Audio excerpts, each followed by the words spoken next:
बहुत पुराने समय की बात है। हिंद नाम के नगर में दो पक्के मित्र धर्म बुद्धि और अधर्म बुद्धि रहा करते थे।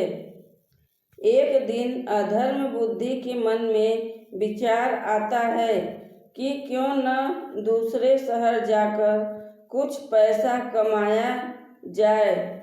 इतना सोचते सोचते अधर्म बुद्धि के मन में फिर से विचार आता है कि वो धर्म बुद्धि को भी साथ ले ले, जिससे हम दोनों खूब सारा पैसा कमाएंगे और फिर लौटते समय मैं धर्म बुद्धि से उसका सारा पैसा कोई तरकीब लगा के हड़प लूँगा।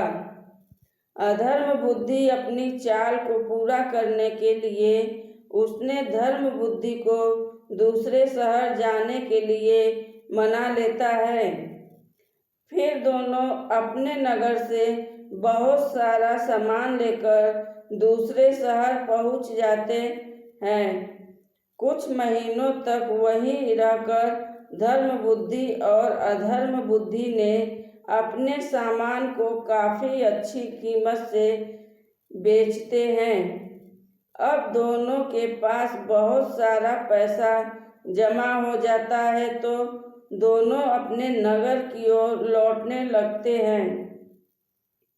अधर्म बुद्धि अपने दोस्त धर्म बुद्धि को जंगल के रास्ते से लेकर चलता है। चलते चलते अधर्म बुद्धि ने धर्म बुद्धि से कहता है, देखो मित्र, अगर हम अपने नगर इतना सारा धन लेकर जाएंगे तो काफ़ी परेशानी होगी।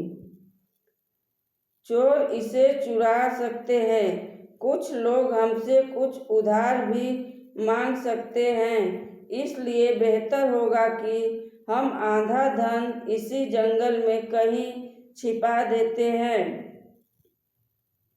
धर्म बुद्धि ने अधर्म बुद्धि की बातों पर विश्वास करके धन को छुपाने के लिए हामी भर दी।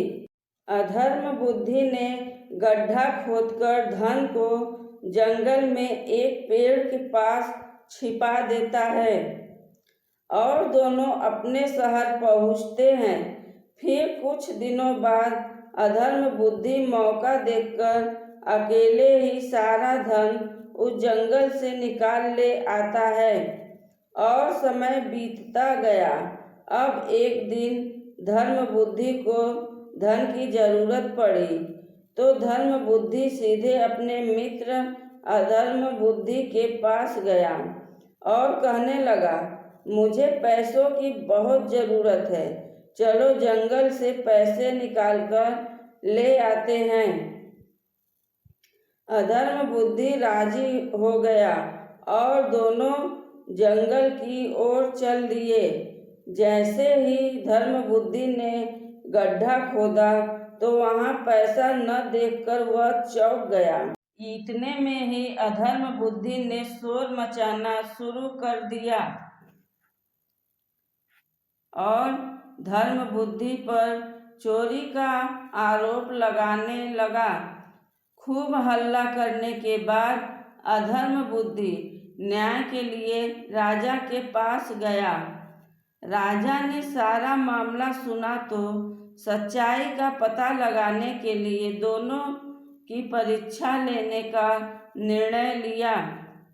इसके बाद राजा ने दोनों को आग में हाथ डालने का आदेश दे दिया।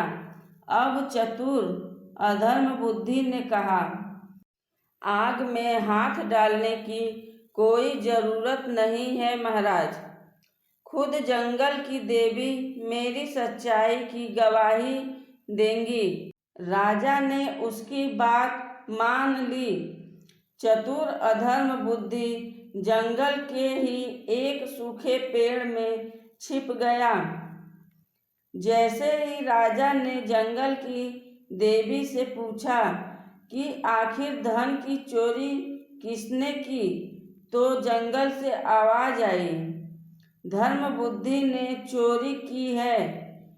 इतना सुनते ही धर्म बुद्धि ने जिस पेड़ की तरफ से आवाज आई, उसी पेड़ को आग के हवाले कर दिया। आग लगते ही पेड़ से चिल्लाते हुए अधर्म बुद्धि बाहर निकला और झुलसी हालात में सारा सच बता दिया। सच्चाई का पता चलते ही राजा ने अधर्म बुद्धि को फांसी की सजा सुना दी और धर्म बुद्धि को उसके सारे पैसे दिलवा दिए। दोस्तों, आज की कहानी से हमें यह सीख मिलती है कि दूसरे के लिए बुरा सोचने वाले के साथ हमेशा बुरा ही होता है। आज की कहानी अच्छी लगे तो आगे शेयर करें। धन्यवाद।